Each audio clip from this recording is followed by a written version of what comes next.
أداة تجسس مستحيل يكون الشيطان نفسه فكر فيها، وخلي بالك لأن اللي هحكيه دلوقتي ده ممكن قوي إنه يحصل معاك ويكون حد مركب لك الجهاز ده في شغلك، وساعتها بقى هتبقى عرضة للابتزاز. طيب مبدئيا كده أنت مش محتاج تتفرج على الفيديوهات اللي فاتت عشان تفهم اللي بيحصل، بس لو أنت بتحب التفاصيل هسيب لك لينك السلسلة كلها في الوصف، هما كلهم على بعض 5 حلقات. بس قبل ما أبدأ بقى أنا عايز أشكر الناس اللي بتساعدني واقفة في ظهري على الدعم الجامد اللي بيعملوه للقناة واللي بسببهم احنا مكملين. اولا طبعا ايرام سيمو، والله يعني الراجل دوت بيدعمني في كل فيديو انا بنزله زي ما انتم شايفين كده قدامكم. لا مش كده بس، ده كمان بيرد على معظم الكومنتات اكتر مني، والله بجد تسلم يا شبح. وثانيا بقى سمير الطوخي واللي عمل شير تاريخي، والله يا ابني الشير ده ما اتعملش بقاله كتير قوي، وعشان كده الراجل دوت هيبقى ليه شخصية النهارده في القصة بتاعتنا. وثالثا واخيرا شازام على الكومنت الجامد بتاعه، هو الراجل معترض ان الشخص اللي اسمه كونو عمل شير كتير قوي فانا طلعته في القصه حرامي. فقالك يعني انت كونو عمل شير طلعته حرامي؟ كافي لا يا عم انا مش هعمل شير، تقريبا يعني يقصد كفايه، مش عارف دي لغه ايه يا جماعه. المهم ان هو قالك انا مش هعمل شير لا تطلعني تاجر مخدرات. يا عم ما انا شخصيا طالع حرامي في القصه،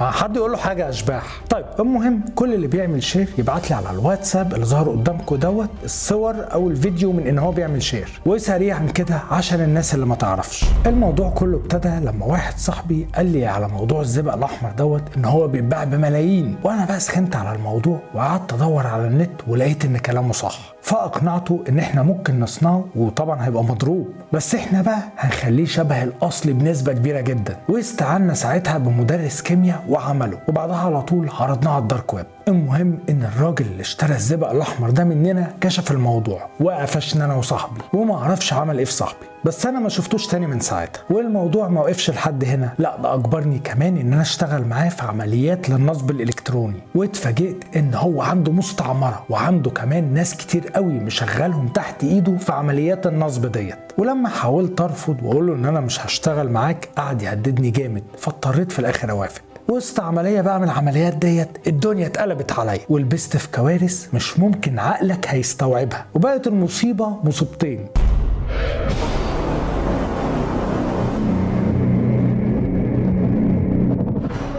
الأوضة ديت كانت مليانة أجهزة كمبيوتر بالعبيط، وفي ناس كتير قوي قاعدة على الأجهزة ديت. الأوضة كانت عاملة زي السايبر بالظبط، بس شكلها كان متطور جدا. الكاش كاو بتاعنا. قلت له يعني ايه؟ مش فاهم ايه الكاش كاو دوت؟ قال لي يعني البقرة اللي بتتحلب فبتنزل فلوس.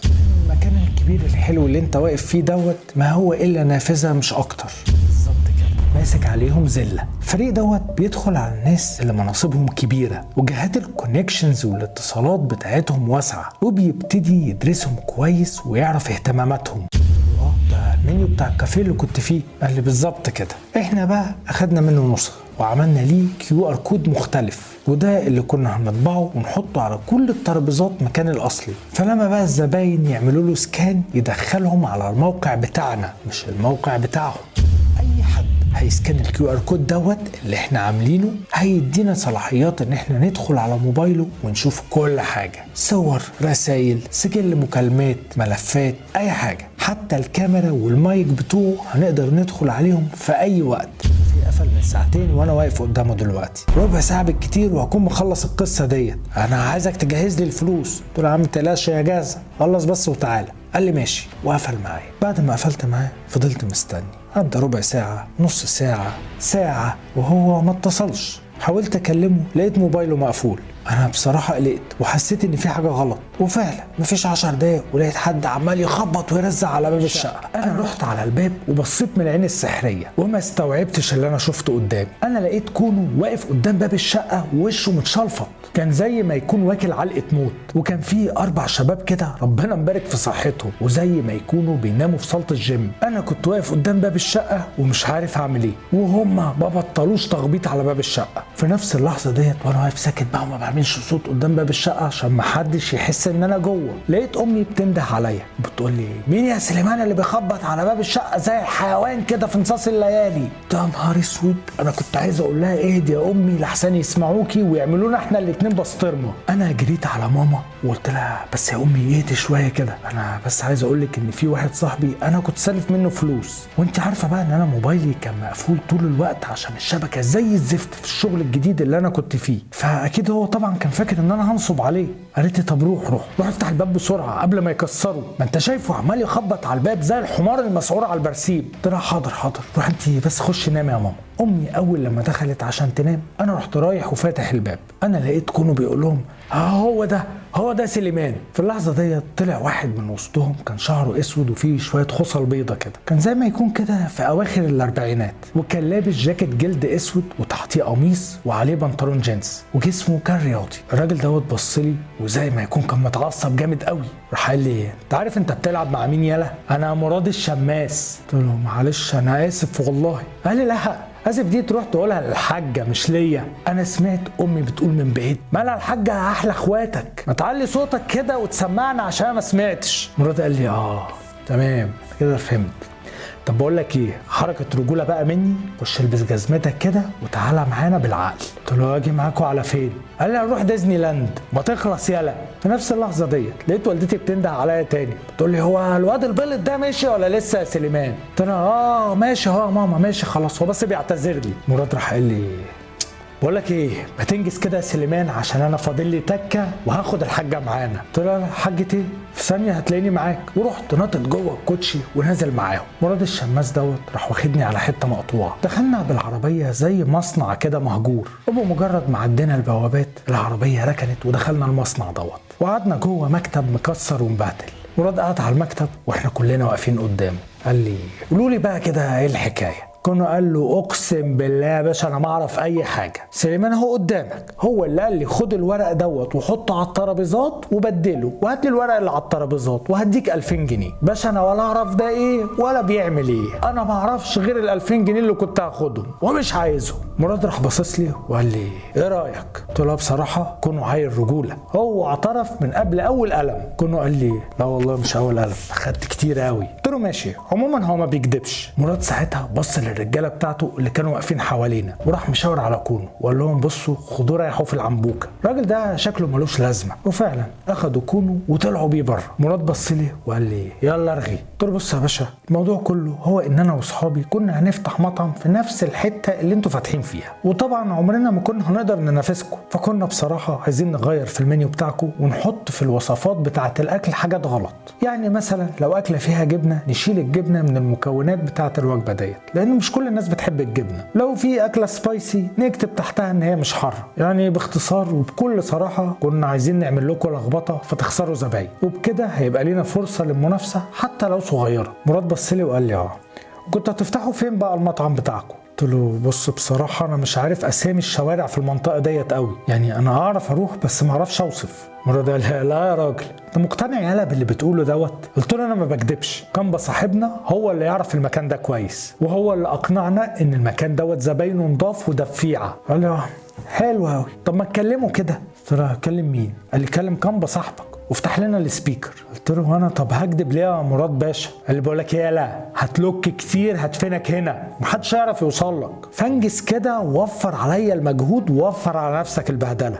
طيب حاضر. طلعت الموبايل من جيبي واتصلت بكامبا وانا عمال افكر هبدا الموضوع ازاي عشان افهمه ان انا في مصيبه. كامبا بقى رد عليا من تاني رنه وما ادانيش فرصه افكر. اول لما رد عليا قلت له ازيك يا كامبا عامل ايه؟ قال لي تمام يا سليمان الحمد لله. قلت له بقول لك يا كامبا هو الشارع اللي كنا هنفتح فيه المحل بتاعنا. قال لي وهتقول لي بقى اسم الشارع ايه تاني؟ يا سليمان انت كل يومين تتصل بيا وتسالني على عنوان المطعم اللي هنفتحه، ابعته لك يا ابني في رساله؟ عايزه في ايه المره دي؟ قلت له معلش ده واحد كان هيجي لنا عشان يعمل الديزاين ببلاش. قال لي طيب هو في 44 شارع التيسير. وبقول لك ايه بلاش موضوع المنيو اللي اتفقنا ان احنا هنغيره في مطعم كربون دوت، خلينا نكسب بالحلال، الارزاق ديت بتاعت ربنا يا سليمان بلاش نبتديها شمال.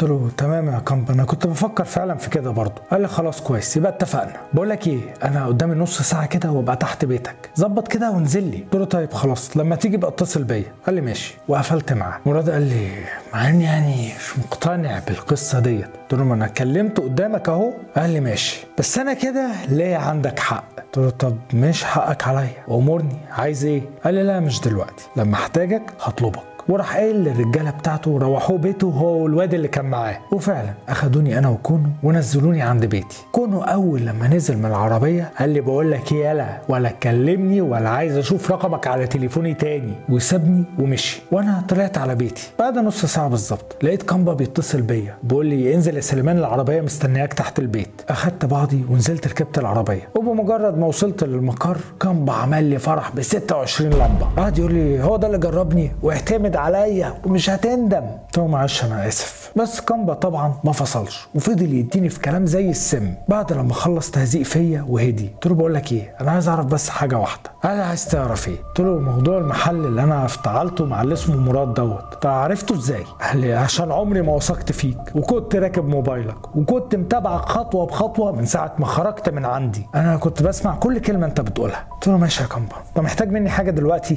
قال لي هو انا لو مش محتاج منك حاجه هجيبك هنا عندي ليه؟ تعالى معايا عشان هنزلك في مهمه جديده. قلت له هنزل تاني؟ قال لي تاني وتالت ورابع لحد لما ابقى احس انك تستحق تقعد مع التيم دي. وبعدين انا عايز اعرف هو انت ايه مشكلتك في النزول؟ قلت له ايه مشكلتي في النزول؟ انا شفت الموت بعيني يا كامبا. قال لي خايف؟ عارف يا سليمان انا جدي دايما كان بيقول لي الجبان بيقضي عمره كله بيهرب وبيبذل ويكرس كل طاقته في ان هو يستخبى من الموت لحد لما في لحظه بيلاقي الموت قدامه. ساعتها بيبقى هيتجنن، هو ازاي الموت جاله مع انه مخلي باله كويس قوي. ما بيبقاش عارف ان دوت اسمه القدر.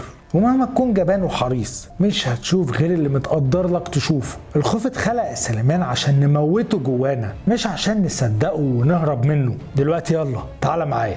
يعني انا مش هنكر ان كلامه حمسني وشجعني، بس ده برضو ما محاش الخوف اللي جوايا. رحت انا وكامبا على المكتب بتاعه. انا لقيت كامبا بيطلع لي من درج المكتب جهاز صغير كده بحجم صباعين جنب بعض وكان لونه اسود. الجهاز دوت كان في اوله مخرج HDMI وفي اخره مخرج HDMI وفي الجنب كده طالع منه انتنه او اللي هي اريال يعني. انا اخدت منه الجهاز كده وانا مستغرب. قلت له هو ده ايه ده يا كامبا؟ كامبا قال لي الجهاز دوت اسمه سكرين كراب.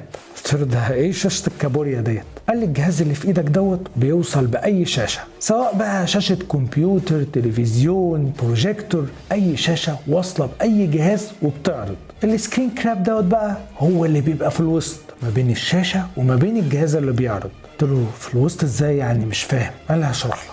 يعني مثلا جهاز الكمبيوتر مش واصل بالشاشه بتاعته عن طريق كابل HDMI؟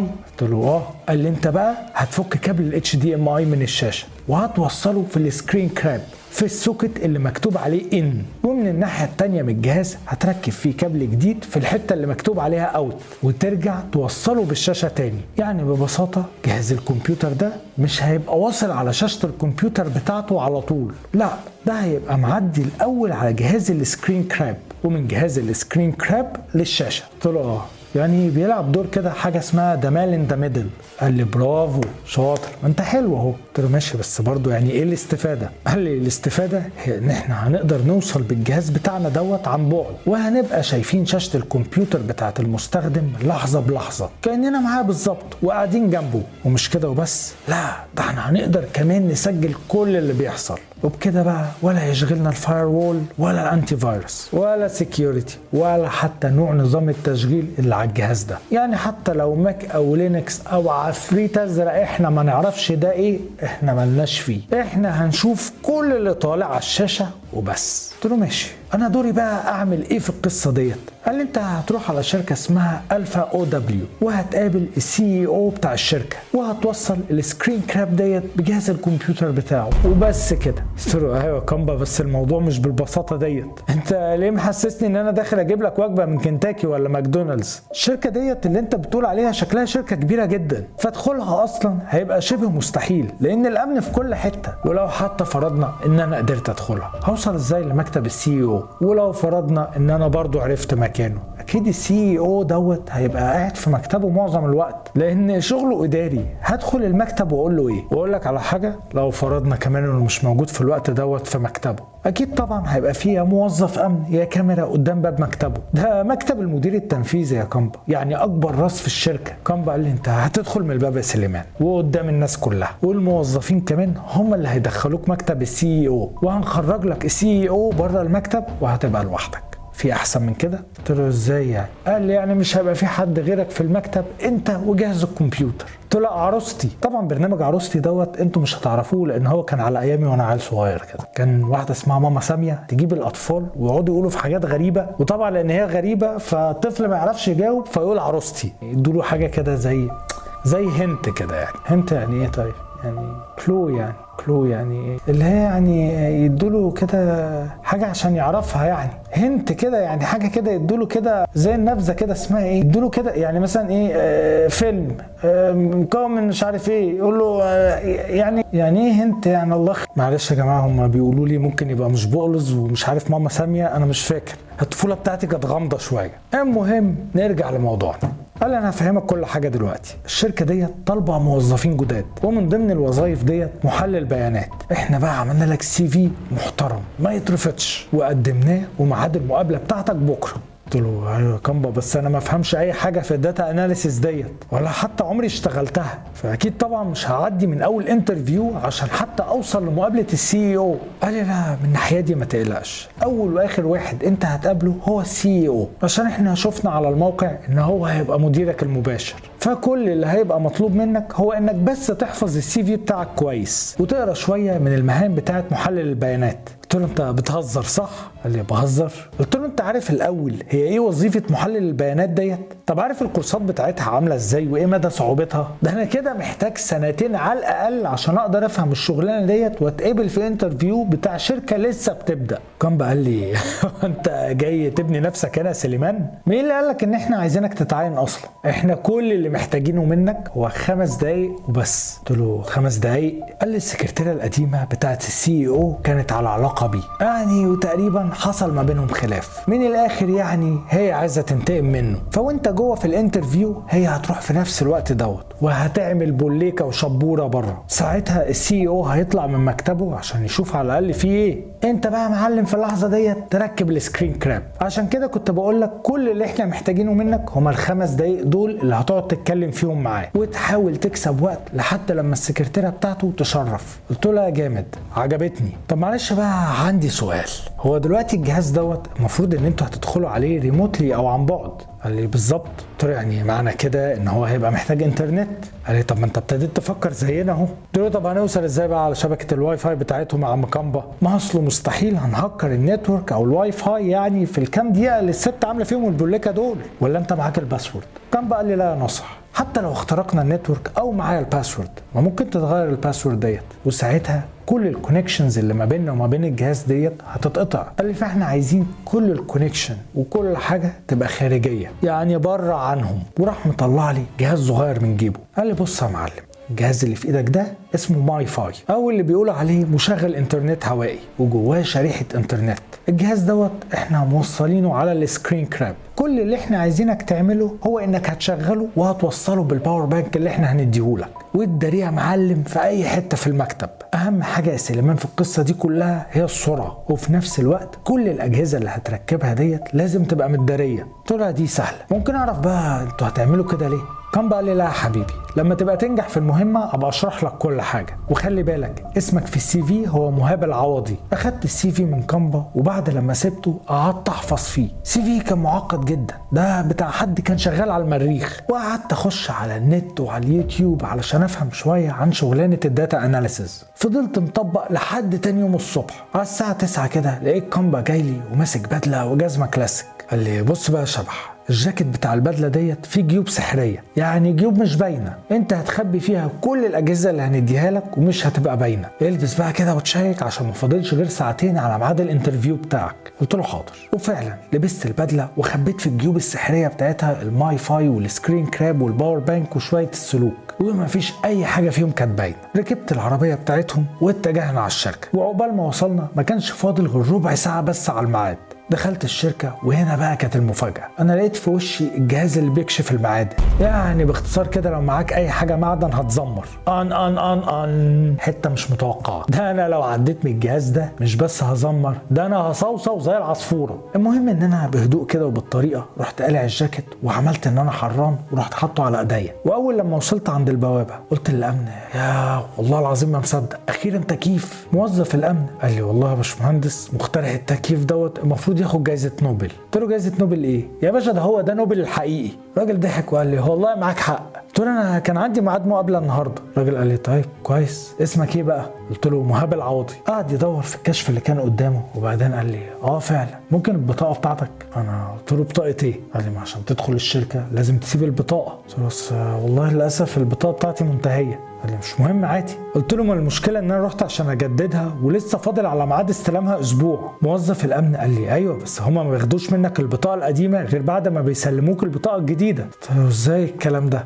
هما خدوها مني، انا مش هكدب عليك. قال لي معلش يا باشمهندس انا للاسف مش هقدر ادخلك. قلت له مش هينفع تدخلني ايه؟ ابوس ايدك، انا بقالي 4 شهور قاعد في البيت ومش عارف اكل عيالي، ده انا مديون لطوب الارض. المقابله اللي انت مش عايز تدخلني ليها ديت هي اخر امل ليا، احنا شباب زي بعض وانت اكيد فاهمني. انت اسمك ايه؟ قال لي اسمي محمود. قلت له طب يا محمود بالله عليك ما تبقى سبب في وقف حالي. محمود موظف الامن وقف يفكر كده وهو متاثر جدا بالكلام اللي انا قلته له، وبعدها راح قال لي طب بص يا باشمهندس مهاب انا هدخلك وربنا يستر وما يحصليش مشكله. قلت له روح يا اخي ربنا يكرمك. ورحت داخل والجاكيت على ايدي، فطبعا الجهاز ادى 30 زماره ورا بعض. الراجل راح جايب الجهاز من جنبه اللي هو بتاع المعادن، وانا رحت فاتح ايدي على الاخر وبقيت قاعد ابعد الجاكيت كده عني على قد ما اقدر، وهو بقى ماسك الجهاز وعمال يمشيه على جسمي، وطبعا الحمد لله ما زمرش. ورحت داخل على الريسبشن بتاع الشركه، ولما اتاكدوا من بياناتي راحوا مطلعيني على المكتب بتاع السي او. السكرتيره الجديده بتاعته استقبلتني شويه كده حوالي 5 دقايق وراحت مدخلاني. انا اول لما دخلت المكتب انبهرت. المكتب كان شيك واسع قوي، تحس كده ان المكتب دوت في اوروبا من كتر روقان الديكور. والمفاجاه بقى هي ان السي او دوت كان صغير في السن، يعني تقريبا كده 35 سنه، وده كان على عكس توقعاتي بصراحه. وقال لي اتفضل اقعد. انا سمير الطوخي. قلت له وانا مهاب العوضي. قال لي طيب كلمني عن نفسك كده وعن خبراتك يا مهاب، واضح من السي في كده ان انت تقيل قوي في الشغلانه ديت. قلت له يعني انا بحاول اتواضع، انت كده احرجتني. قال لي طب احكي لي كده. ابتديت اهبد واقول له اللي انا حافظه في السي في. المشكله بقى هي ان كل الهبد دوت ما خدش اكتر من 3-4 دقايق، وطبعا جه الدور بقى على السي او اللي هو استاذ سمير ان هو يسالني. سمير قال لي هو الار او اي بتاع اي بروجكت بتقيمه ازاي؟ انا حسيت ساعتها ان في حد اداني بالشلوت على قفايا. ايه السؤال الغريب ده؟ قلت له معلش بس ممكن توضح السؤال؟ قال لي انهي جزئيه في السؤال بالظبط؟ قلت له يعني نوعيه الار او اي ديت. سمير قال لي نعم حضرتك، الار او اي يعني ريتيرن اوف انفستمنت، يعني العوائد من الاستثمار. قلت له ايوه معلش انا كنت اقصد نوع المشروع بس اتلخبطت وانا بسال حضرتك. قال لي انا قلت برضه طيب هو مشروع اللي بيع منتج جديد زي نظاره كده بتاعت في ار، بس النظاره ديت بقى فيها مزايا جديده. طبعا انا كنت تايه ومش عارف ولا ابدا منين ولا حتى اقول ايه، وقعدت اهبل واعبط واقول اي كلام عايم. في نفس اللحظه ديت بقى سمعنا صوت زيطه بره. سمير قام وقف وراح قال له في ايه؟ وطلع بره وفتح الباب بتاع المكتب عشان يشوف في ايه اللي بيحصل. وطبعا اول لما طلع لقى في وشه السكرتيره بتاعته. وما اقولكوش بقى السكرتيره ديت اول لما شافت سمير صوتها عالي اكتر، ومحدش بقى عارف ولا يهديها ولا يسكتها. انا طبعا في وسط الزيطه ديت رحت قالع الجاكيت ومخرج منه السكرين كراب، ونزلت تحت المكتب وابتديت افك في الاسلاك، ورحت مركبه بسرعه ما بين الكمبيوتر والشاشه زي ما كان بوراني بالظبط، ورحت مخبيه كده وسط السلوك بحيث انه ما يبانش خالص. ويا دوبك لسه بخرج من تحت المكتب كده لقيت السكرتيره اللي دخلتني واقفه قدامي، وصوت الزعيق اللي كان بره اختفى فجاه. السكرتيره قالت لي هو انت كنت بتعمل ايه تحت المكتب؟ قلت له بس الموبايل بتاعي بيعلق كل شويه ولازم عشان اشغله افك منه الشريحه واركبها تاني، فالدبوس اللي بطلع بيه الشريحه ديت وقع مني تحت المكتب. عارفه انت الدبوس الصغير دوت؟ قالت لها عارفاه. ولقيته؟ قلت لها لا ما لقيتوش. قالت لي طبعا هبقى اديك غيره. مستر سمير بقى بيقول لك ممكن معلش تتفضل دلوقتي وهو هيبقى يكلمك تاني. قلت لها تتفضل فين حضرتك؟ قالت لي تتفضل تمشي. قلت لها ايوه بس احنا لسه ما خلصناش الانترفيو. قالت لي ما انا بقول لحضرتك هنبقى نكلمك تاني. انا ما كنتش عارف اعمل ايه، انا لسه ما خبيتش الماي فاي اللي هيوصل انترنت للجهاز، ومن غير الجهاز دوت انا كده كل اللي عملته ملوش لازمه، فكنت لازم افكر واتصرف بسرعه. وانا ببص حواليا كده لقيت باب تاني وغالبا ده كان باب حمام. قلت لها طب معلش ممكن لو سمحتي ادخل الحمام؟ قالت لي حضرتك في الدور الارضي حمام هتلاقيه جنب باب الخروج على طول. قلت لها انا مش هلحق. قالت لي هو اللي مش هتلحق؟ قلت لها انا مزنوق جدا ولو سمحتي انا محتاج اقرب حمام دلوقتي حالا. وابتديت افرك كده بقى في مكاني وامثل ان انا مزنوق. قالت لي طب ماشي بص خش الحمام بتاع المكتب دوت بس بسرعه الله يكرمك قبل ما مستر سمير يرجع. وراحت مشاوراني على الباب اللي كان جوه المكتب زي ما انا توقعت بالظبط. انا سبتها وجريت على الحمام ورحت قافل عليا الباب. وبعدها بثواني كده سمعت صوت طرقعه الجزمه وهي خارجه بره المكتب. دقيقه كده ورحت فاتح الباب ومتسحب وخارج بره الحمام. انا كنت سايب جاكيت البدله على الكرسي اللي جنب المكتب. جريت على البدله ورحت واخد الماي فاي منها والباور بانك ووصلتهم ببعض ورحت مشغل الماي فاي وخبيته ورا الكنبه اللي كانت في وش المكتب. وبكده كل حاجه كانت تمام. خرجت من المكتب وشكرتها وطرت على تحت. وانا خارج من الشركه بتاع الامن قال لي نقول مبروك. قلت له يا عم مبروك ايه؟ ده انا اترفدت قبل ما اتعين. الحمد لله على كل حاجه. ويا دوبك خرجت من الشركه ولسه هعدي الشارع عشان اركب العربيه اللي كانت هترجعني الكامبا. اتفاجئت بميكروباص بيقف قدامي ونزل من الميكروباص دوت مراد ومعاه 3 من رجالته. مراد قال لي نقول مبروك على التعيين الجديد يا سليمان ولا اقول لك يا مهاب؟ يا اخي انت لخبطتنا خالص. قلت له انت عايز مني ايه يا مراد؟ مراد قال لي ولا ما تستعبطش، انت قدامك حل من الاتنين دلوقتي. الحل الاول هو انك تيجي معانا بالعقل كده ومن غير شوشره ونتفاهم، والحل التاني بقى هو ان انا هاخدك من قفاك كده واسلمك للامن بتاع الشركه واحكي له بقى انت كنت جوه بتعمل ايه. قلت له تحكي له ايه؟ خلاص يا مراد هنتفاهم. وركبت معاه الميكروباص ورجعنا على نفس المصنع المهجور اللي كنا فيه. مراد قال لي بص بقى يا سليمان، انا خلاص عرفت كل حاجه، حتى اللعبه الخايبه اللي كنت بتعملها عندي في الكافيه عرفتها خلاص، بس حابب اسمع منك التفاصيل. قلت له انت عرفت كل ده ازاي؟ قال لي احكي لي انت الاول، بطل بقى شغل انك ترد على السؤال بسؤال عشان انا الله يكرمك خلقي ضيق. انا في اللحظه ديت فهمت ان كل حاجه اتكشفت، خلاص ما بقاش ليه لازمه اللف والدوران. اللف والدوران دلوقتي في اللحظه دي هيحطني في مشكله جديده. فحكيت له بس اللي هو عرفه، موضوع الاختراق بالكيو ار كود اللي كنا هنعمله في الكافيه بتاعه، وموضوع الاختراق كمان بتاع شركه الفا او دبليو. مراد بعد ما خلصت قال لي انت بقى اللي خططت لكل ده؟ انا اول لما قال لي كده حسيت ان في حاجه غلط. قلت له انا حكيت لك كل حاجه زي ما اتفقنا، قول لي انت بقى عرفت منين؟ قال لي وهو بيضحك عرفت منك. قلت له مننا يعني ايه؟ قال لي يعني كنا بنراقبك من ساعه ما سبناك وعرفنا المكان اللي انتوا بتشتغلوا منه، ولما خرجت منه الصبح قطرناك وفضلنا وراك لحد لما دخلت شركه الفا، وبمجرد ما اتاكدنا انك دخلت انا رحت داخل وراك وقلت لموظف الامن ان انا اوبر، وان الشاب اللي لسه داخل دلوقتي دوت نسي ورق معايا في العربيه. بتاع الامن راح قايل لي مهاب العوضي ده كان لسه طالع انترفيو دلوقتي، طب هاته وانا هديهوله لما ينزل. قلت له طبعا مستحيل، ده شكله ورق مهم ودي امانه وانا هديها له بنفسي. بص انا هستناه بره بالورق، بس بالله عليك ما تقول له حاجه، انا هستناه وهستنى لما يديني اللي فيه النصيب. وهو قال لي ربنا يرزقك، وهو رزقني بهكر دماغه زي الالمظات. قلت له انت عايز ايه دلوقتي؟ قال لي سيلك رود. قلت له وانا مصدوم، طريق الحرير بتاع الدارك ويب؟ قال لي ايوه. قلت له ده اخطر واكبر ويب سايت على الدارك ويب.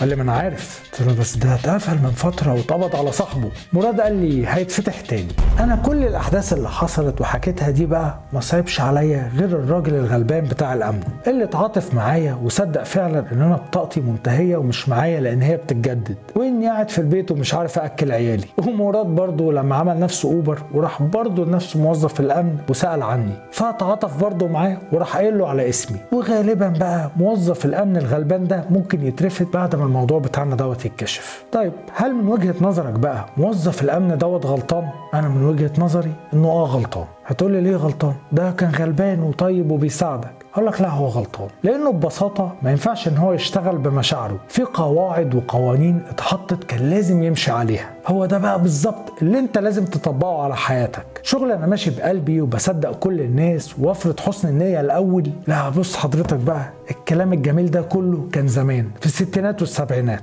لان كان في ساعتها اصول ومبادئ وقيم بيتربوا عليها من وهم صغيرين. لكن دلوقتي الدنيا مختلفه، فلازم بقى سيادتك تأقلم نفسك عليها. مش معنى كده ان احنا كلنا مش متربيين وما عندناش ولا قيم ولا مبادئ، لا احنا متربيين قوي بس نسبتنا قليله. وما بقولكش برضو افرض سوء النيه في الناس، بس بقولك خليك حذر. مش بقولك ما تتعاطفش مع الناس، لا تعاطف مع الناس، بس حط للتعاطف دوت نسب، والنسب ديت تكون مربوطة بحجم الضرر. حجم الضرر ازاي بقى؟ يعني لو واحد صاحبك قالك انا مزنوق ومحتاج فلوس ضروري، يا اما بقى هتطرد من الشقة وهترمي في الشارع او هتشرد، يعني طلع لك اي حاجة، انا بقول لك ساعده طبعا، بس من غير ما تحط نفسك في مشكلة. ما مش منطقي برضو ان انت تديله كل اللي معاك والشهر اللي بعده ما يعرفش يسدد لك زي ما اتفق معاك، وده منطقي ووارد جدا. فانت بقى من الناحية التانية ما تعرفش تسدد ديونك وتتحبس. العقل بيقول سلفه اللي ما يضركش، يعني لو ما سددلكش الفلوس دي اصلا عادي، هو مش هيأذيك في حاجة، وهو يكمل المبلغ المتبقي دوت من حد تاني. انت مش مطالب انك تحلله مشكلته كلها،